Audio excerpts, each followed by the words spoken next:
Remember the horse testicles? September 2018, about a month before Red Dead Redemption 2 launched, the gaming press got preview access, and they clocked that the bags on the male horses were growing and contracting depending on the weather. And I'm not talking about the saddlebags, if you catch my drift. The internet lost its mind. If Rockstar had put that level of detail into shrinking gonads, surely the game was going to be a masterpiece. And it was. That part's true. But something else happened that week, and I don't think we clocked it at the time. We stopped treating that kind of detail as a bonus and started treating it as the floor. 8 years later, there are grown adults on Reddit wondering out loud whether the forthcoming Grand Theft Auto 6 will let you sit down to dinner and get slovenly and fat, Sim style. It's been 13 years since the last mainline GTA release, and a lot of people are furious about the wait. Well, I've played every game in this series, most of them several times over, and I don't think Rockstar took 13 years because they're slow. I think they took 13 years because we asked them to.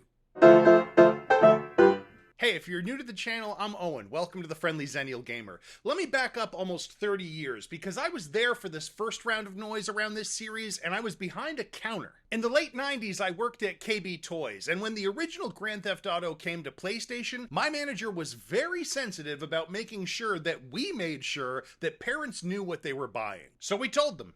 Every single time, corporate had dictated it. Tell them it's rated for mature audiences and tell them why. But not one parent ever heard that and put the game back. Not one.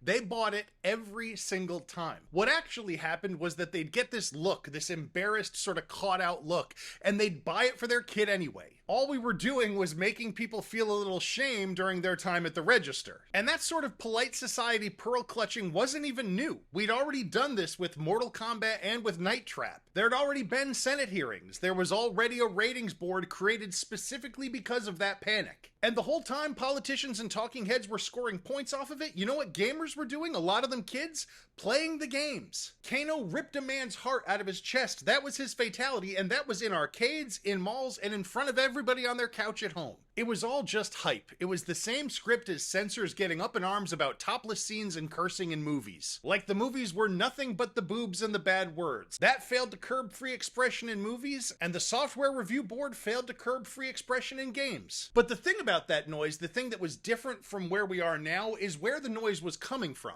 It was coming from the outside. Politicians, newspapers, parents at my register. Gamers themselves weren't generating any of it. Gamers were just playing. And that held through Grand Theft Auto 3, which is where everything changed anyway. October 2001, the controversy machine ran at full tilt. The National Organization for Women, the National Institute on Media and the Family, even the New York Times saying it crossed a line. Walmart committed to checking IDs, and the launch was pushed back after September 11th so that the team could make adjustments. All of it just fed the fire. And then the game actually came out, and it's not remotely hyperbolic to say that GTA 3 changed gaming forever. The same way Mario 64 launched us into 3D platforming, GTA 3 launched us into the 3D open world. I remember the first time I saw it running. I was at my older brother's apartment after college. His roommate's enormous Rottweiler was next to me on the couch, and that dog smelled like shit, and I did not care in the least. I was fully focused on the living, breathing Liberty City on TV in front of me. Cars driving real routes, people reacting to you, total freedom to do what you want. I'd been away at school for my first semester and my playtime had slowed to a crawl. GTA 3 brought me all the way back and made me fall in love with my PS2 all over again. That game's success was a turning point. After Grand Theft Auto 3, the conversation changed. The culture warriors kept yelling. They'd yell plenty about San Andreas in the years to come,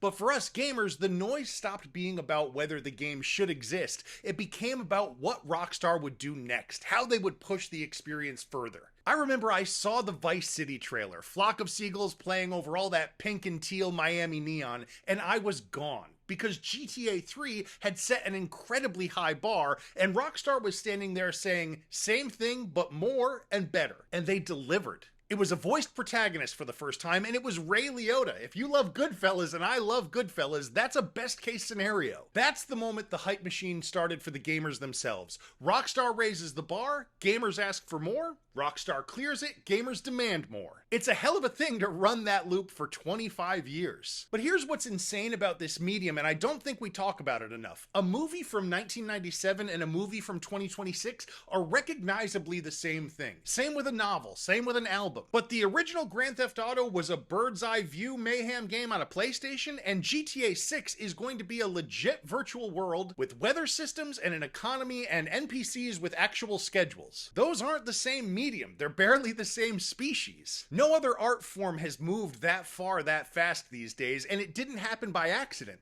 It happened because we kept asking and computers kept getting more powerful. Every generation we wanted deeper experiences, bigger, more reactive, more real. And developers kept delivering, and we rewarded them for it with purchases every single time. At the level of achievable depth in modern gaming, you cannot ask for a living virtual world and also expect it in 3 years. That's not a thing. Those two demands cannot coexist, and we make them both constantly at the same volume, which is how you end up with the state of things right now. Dozens of subreddits, hundreds of posts a day, thousands of comments a day. People asking whether you'll watch your character eat dinner, whether cops will enforce every single traffic law, whether the game will be realistic enough or whether it'll be too realistic. I saw both of those takes on the same day on the same subreddit, and underneath all of it, a low hum of what's taking so long. And we all know what'll happen. It'll launch, a shirt will clip through a car door, and it's "Fuck Rockstar, this game is broken." You come across a building you can't walk into? This game's unplayable. It'll happen within hours, guaranteed. That's not really about GTA 6 or what Rockstar has promised, which isn't really much at this point. That's a standard that gamers invented being applied to a game that took 13 years precisely because Rockstar was trying to meet it. And look at what else is getting loaded onto this thing. There are corners of the press and pockets of the gaming community arguing that this game needs to save the industry. Bit over the top, no? The industry isn't dying. PS5 sold fine. Switch and Switch 2 have sold really well. Xbox is behind, but it's still posting big numbers.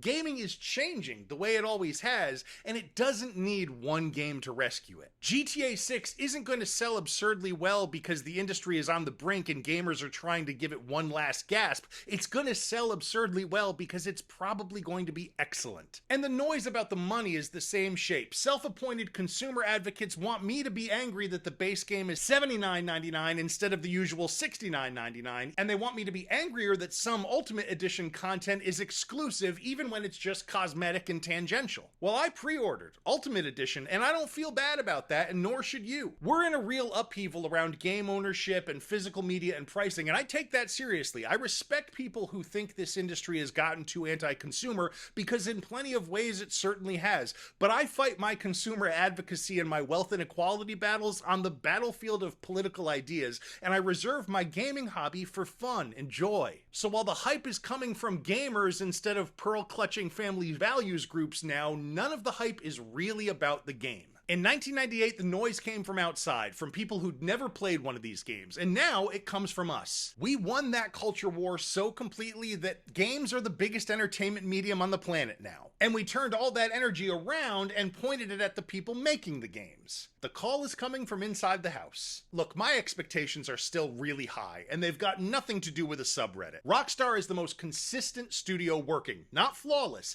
The GTA Trilogy Definitive Edition was genuinely bad, and I know because I bought it and I bounced right off of it at launch. But that was a project that was farmed out. GTA 6 is in-house and Rockstar is all in on it. And for me, I don't really think this is a sequel to GTA 5 at all. I think of it more as a sequel to Red Dead Redemption 2. Look at what we've seen so far. The gunplay, the density and the nature, the way the world seems to react, the animation fidelity and the scale. That's Red Dead's engine of ideas wearing a Vice City shirt. Of course it'll have all the GTA hallmarks, the satirical radio, the bawdy humor, the modern setting, but the bones underneath, I think, are the bones of the best thing that Rockstar has ever made. That's the same move they pulled going from GTA 3 to Vice City. Take the landmark, then build on top of it. We've watched them clear that bar before, and I know they're gonna do it again. And honestly, I'm glad it's launching focused on single player. A new GTA Online is coming eventually, obviously. But Red Dead Online launching actually derailed my playthrough of Red Dead Redemption 2's story mode. I started it at launch in 2018, and then I didn't pick it back up to finish it until lockdown. I'd really like to take this whole Vice City story in one go before I go anywhere near a lobby. So I'm bullish as hell on this game, the biggest launch of the year by far, but can it live up to the hype? No. Nothing could. Because hype isn't a standard. It's a feeling that's been fermenting online for 13 years, and there's a small, loud group that's lived so deep inside that hype that no game could satisfy them. They'll be posting that Rockstar is finished about 4 hours after launch over something the size of a stew animation. But the wait everybody's complaining about is the bill coming due on what we've asked for. We wanted worlds. Living worlds. Worlds take a decade. Rockstar is one of the only studios with the leverage to take that decade instead of shipping something thinner and faster. And we should probably be grateful for that rather than impatient. Having expectations is good. It's right to hold studios to a high bar. That's the whole reason that this medium has moved as far as it has. But we have to keep those expectations grounded. Keep them yours instead of borrowing the fever pitch from a message board. We've got the Netflix look coming on the 27th, and launch is about 95 days after that. And the hype is going to completely spin out of control between now and then, the exact same way it did when the internet found out about the horses. Don't get tricked by the testes. If you've been through enough of these cycles to keep your head, I think we're genuinely in for a great time, and I think the game will be good enough to make ignoring all the whinging pretty easy. But what about you? What are you looking forward to most? And have you pre-ordered, or are you waiting to see how it all shakes out? Let me know in the comments. I'll be glad to hear from you. Till next time, I'm Owen, the friendly Xennial gamer. Thanks for joining me. If you enjoyed this video, please subscribe for more and hit like to help other viewers find their way here too. Thanks so much for joining.